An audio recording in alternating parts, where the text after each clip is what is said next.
ಬೆಂಗಳೂರಿನ ದಾಸರಹಳ್ಳಿಯಲ್ಲಿ ಜೋಡಿ ಕೊಲೆ, ಇಬ್ಬರು ಹೆಣ್ಣು ಮಕ್ಕಳನ್ನ ಕೊಚ್ಚಿ ಕೊಂದ ಮಲತಂದೆ, ತಲೆಮರೆಸಿಕೊಂಡ ಆರೋಪಿಗಾಗಿ ಖಾಕಿ ಹುಡುಕಾಟ.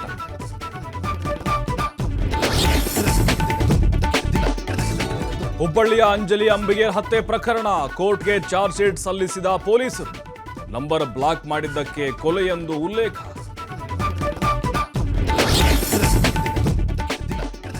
ನಾಳೆ ಬೆಳಗಾವಿಗೆ ಮತ್ತೆ ಸಿಎಂ ಸಿದ್ದರಾಮಯ್ಯ ಭೇಟಿ, ಸಂಗೊಳ್ಳಿ ರಾಯಣ್ಣ ಪ್ರತಿಮೆ ಲೋಕಾರ್ಪಣೆ, ಕುತೂಹಲ ಮೂಡಿಸಿದ ಕುಂದಾನಗರಿ ವಿಸಿಟ್.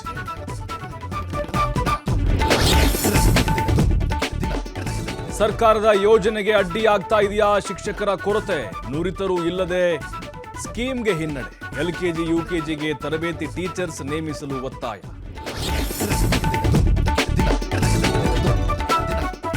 ಕೊಪ್ಪಳದ ತುಂಗಭದ್ರಾ ಡ್ಯಾಂಗೆ ಮತ್ತೆ ಬಂತ ಸಂಕಷ್ಟ, ಜಲಾಶಯದ ಆಯಸ್ಸು ಇನ್ನು ಕೇವಲ 30 ವರ್ಷ, ಆತಂಕ ಮೂಡಿಸಿದ ಕನಯ್ಯ ನಾಯ್ಡು ಹೇಳಿಕೆ.